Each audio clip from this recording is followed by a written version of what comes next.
Bonjour à tous, j'espère que vous allez bien. Bienvenue pour ce nouveau numéro de l'Exo de Colle, aujourd'hui numéro 121. Et pour ce numéro, je vous propose d'attaquer un très joli exercice d'analyse, je pense assez classique, qui va nous permettre de toucher du doigt des inéquations différentielles. L'énoncé précis du jour est donc le suivant, soit f, g et k, trois fonctions continues de r vers r, telles que g est toujours positif sur r, k est une fonction croissante et dérivable sur r, et enfin, il existe un T0 à partir duquel nous avons cette étrange inégalité entre f de t, k de t, g de t, mais vous pouvez constater également que la majoration qui est ici dépend de f.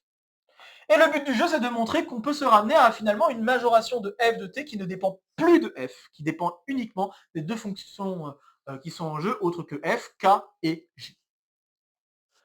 Cet exercice, de manière peut-être un peu étonnante, peut s'attaquer en première année de classe préparatoire. Je pense qu'il n'y a pas besoin d'avoir énormément de background en analyse pour pouvoir attaquer cet exercice. Éventuellement, deux, trois petites choses concernant des inéquations différentielles, juste pour peut-être se sensibiliser à ce qu'il faudrait essayer de faire, éventuellement. Mais en vrai, je ne vais même pas avoir besoin d'inéquations différentielles. Je vais juste avoir besoin de quelques réflexes important qu'il faut avoir pour essayer de démontrer des inéquations. J'en dis pas plus. Mais en tout cas, il faut avoir ce genre de réflexe pour pouvoir résoudre cet exercice. Ce résultat est un résultat très connu, en tout cas je pense, en analyse, ça s'appelle le lemme de Grunwald. Alors le lemme de Grunwald, il faut savoir qu'il existe différentes façons d'énoncer ce lemme. Donc ce que je viens de vous proposer, c'est un énoncé plus ou moins général, sous un cadre intégral, mais on peut aussi faire des énoncés du type dérivation. Et c'est là où vous allez voir le lien avec les inéquations différentielles que je mentionnais au tout début. En effet, on pourrait très bien changer l'énoncé en faisant intervenir uniquement que deux fonctions g et f, et demander à ce que f' de t, donc il faudrait que f soit dérivable, bien sûr, ou voire même c1, f' de t est inférieur ou égal à f de t fois g de t.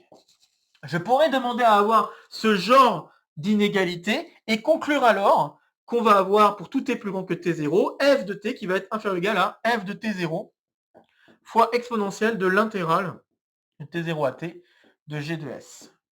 Vous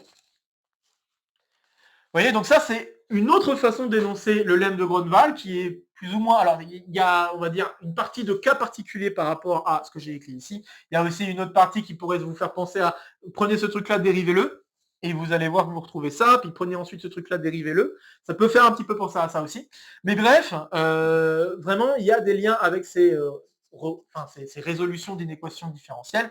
Et ce qui est important, c'est que, bon, on n'arrivera pas forcément à résoudre entièrement l'inéquation différentielle, mais on est capable quand même de dire des choses concernant des fonctions f qui vérifient des inéquations différentielles de ce genre. Et grâce à ça, eh bien, ça peut permettre de démontrer ou redémontrer certains résultats, notamment un résultat que vous devriez connaître si vous avez fait le cours sur les équations différentielles, le problème de Cauchy. Notamment, la question d'unicité du problème de Cauchy peut se résoudre à l'aide à la fois de Cauchy-Lipschitz, mais également du lemme de Grunwald. Donc c'est pas impossible d'attaquer des cas particuliers d'équations différentielles et de problèmes de Cauchy, montrer l'unicité via le lemme de Grunwald. Donc c'est en cela que ce résultat est assez important et, en mon sens, est un résultat assez bien connu.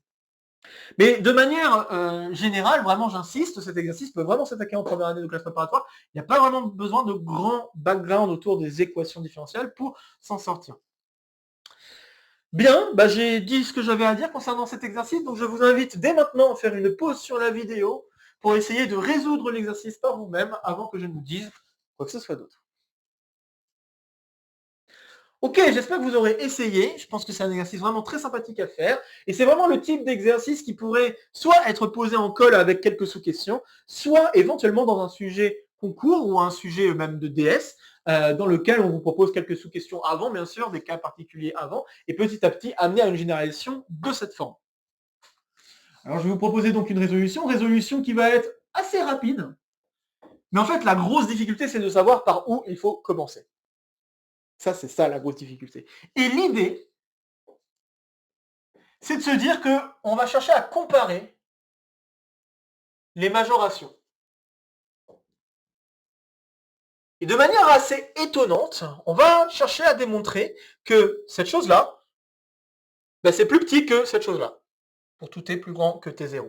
Et une fois qu'on a démontré ça, eh bien on va être content, on va pouvoir conclure. Alors pour ce faire, ce que je vais faire, c'est que je vais poser une fonction, et ça, c'est le truc classique quand on veut démontrer des inéquations. Et c'est pour ça que je disais, ça fait appel à des réflexes de ce type-là. Quand on veut démontrer une inéquation, on doit avoir ce genre de réflexe. On va poser une fonction qui va être tout bêtement la différence des deux.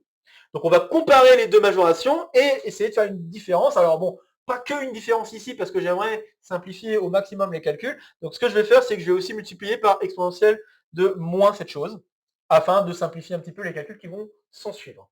Donc là, ce que je vais faire, c'est la chose suivante. Posons phi, la fonction qui a t, associe.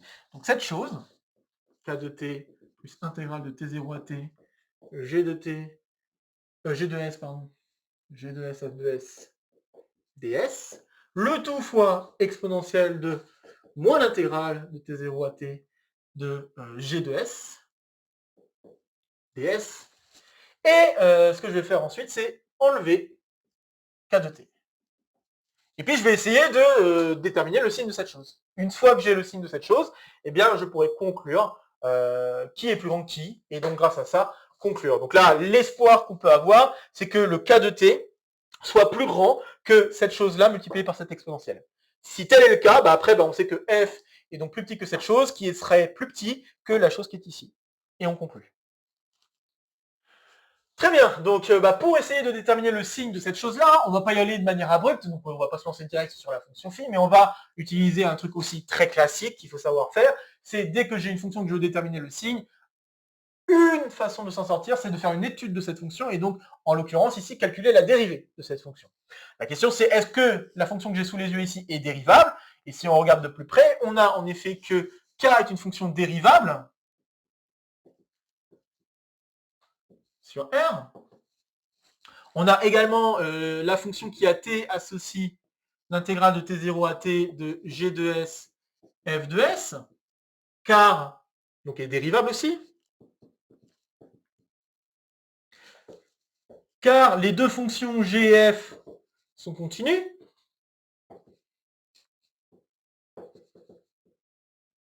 Donc par produit de fonction continue, c'est une fonction continue qu'on a ici, puis ensuite on fait une primitive d'une fonction continue. Par théorème d'intégration, on conclut que cette chose-là est une fonction C1.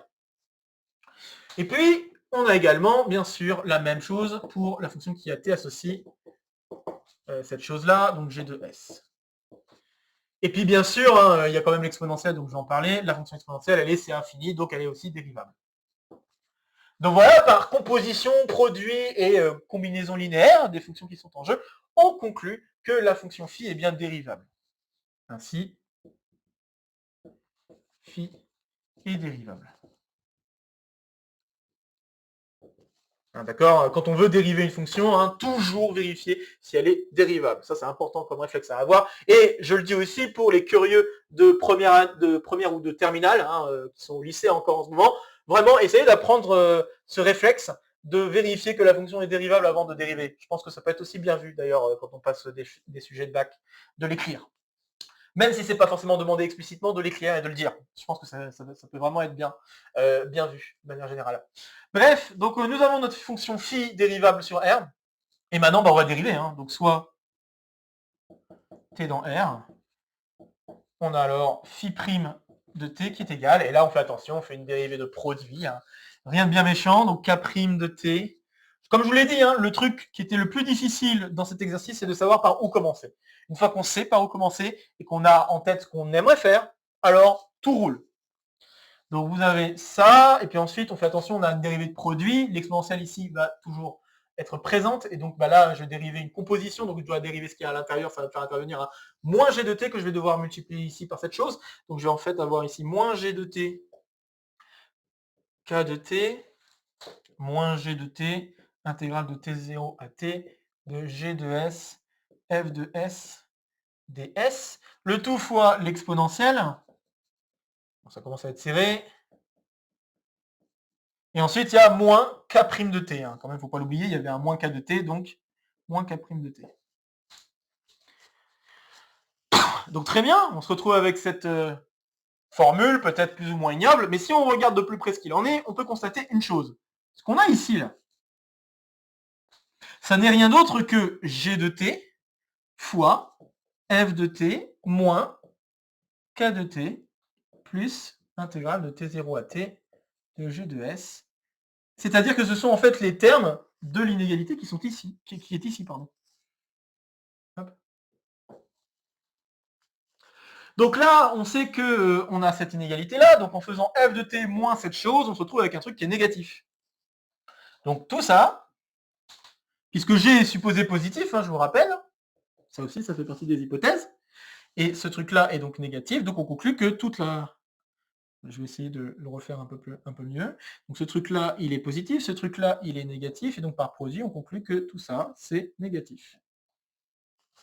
Ce qui veut dire alors que phi prime de t est inférieur ou égal à k prime de t, que vous pouvez maintenant mettre en facteur de exponentielle moins 1. Donc vous allez avoir k prime de t fois exponentielle de moins l'intégrale de t0 à t de g de s ds moins 1. Alors oui, j'ai oublié de préciser, ces inégalités-là sont valides, bien sûr, tant que t est plus grand que t0. Bien sûr. Maintenant, si je continue, je sais que k était aussi supposé croissante, ce qui signifie donc que la dérivée qui est ici doit être positive. Donc là, ce truc-là, c'est positif. Et maintenant, si je regarde de plus près ce que j'ai ici, je sais que la fonction g, elle est positive pour tout t réel, et donc en particulier pour t plus grand que t0, on a aussi positivité de cette intégrale-là. Avec le moins, du coup, ça va donner un truc qui est négatif. Ça veut dire alors que l'exponentielle d'un truc négatif est donc plus petit ou égal à 1. Ce qui signifie alors qu'avec le moins 1 qui est à côté, on se retrouve avec un truc qui va être plus petit que 0. Donc là, on a un truc plus grand que 0 fois un truc plus petit que 0. Encore une fois, par produit, on conclut.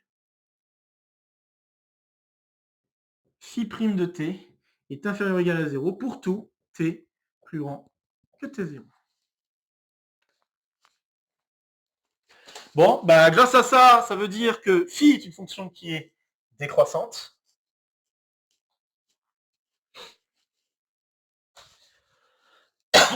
Donc, je vais écrire.